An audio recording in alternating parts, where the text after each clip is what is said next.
ഞാൻ പലപ്പോഴും ശ്രദ്ധിച്ചൊരു കാര്യമുണ്ട്.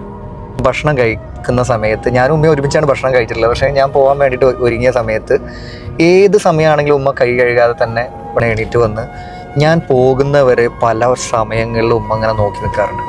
ഞാനൊക്കെ ചിന്തിക്കാറുണ്ട് പലപ്പോഴും, നമ്മളെ പാരൻസ് നമ്മൾ ഓരോ യാത്രയിലും അവരുടെ പ്രാർത്ഥനയും അവരുടെ കെയറിങ്ങും അത് എത്രമാത്രം വലുതാണെന്നുള്ളത് നാളെ നമ്മളൊരു പാരൻസ് ആകുമ്പോഴാണ് ശരിക്കും അത് മനസ്സിലാവുള്ളൂ. ഞാൻ മനസ്സിലാക്കിയ ഒരു കാര്യം എന്ന് വെച്ചാൽ നമ്മളെ പാരൻസ് നമ്മൾ ഓരോ ദിവസത്തിന് വേണ്ടിയിട്ട് അവരുടെ എത്രമാത്രം പ്രാർത്ഥനയും അവരുടെ ആ ഒരു മനസ്സ് നിറഞ്ഞിട്ടുള്ള സപ്പോർട്ട് ഉണ്ടല്ലോ, അത് കാണുമ്പോൾ കിട്ടുന്നൊരു സംതൃപ്തി ഒരിക്കലും പറഞ്ഞറിയിക്കാൻ പറ്റില്ല. കാരണം അതാണ് നമ്മളൊക്കെ മുന്നോട്ട് നയിക്കുന്നതും ഓരോ ദിവസത്തിൻ്റെ സന്തോഷത്തിലും അവരുടെ അകമഴിഞ്ഞ പ്രാർത്ഥനയുണ്ട്. എൻ്റെ ഉമ്മ എപ്പോഴും ഞാനൊരു വഴിക്ക് ഇറങ്ങുമ്പം പുറത്തോട്ട് ഇറങ്ങി നിൽക്കും യാത്ര അയക്കാൻ. അതിൽ ഒരു വർക്കിന് പോവുകയാണെങ്കിൽ ഞാൻ ശ്രദ്ധിച്ചിട്ടുണ്ട്, എൻ്റെ ഉമ്മാൻ്റെ കയ്യിൽ നിന്നാണ് എനിക്ക് ക്യാമറ തരിക. അതുപോലെ ഡ്രസ്സൊക്കെ അയൺ ചെയ്ത സാധനങ്ങളും പാക്ക് ചെയ്യുമ്പോഴൊക്കെ ഉമ്മയും കൂടും. അപ്പോൾ നമ്മളെ പാരൻസ് നമുക്ക് തരുന്ന വാല്യൂ ഒരിക്കലും നിങ്ങൾ കണ്ടില്ല എന്ന് നടിക്കരുത്.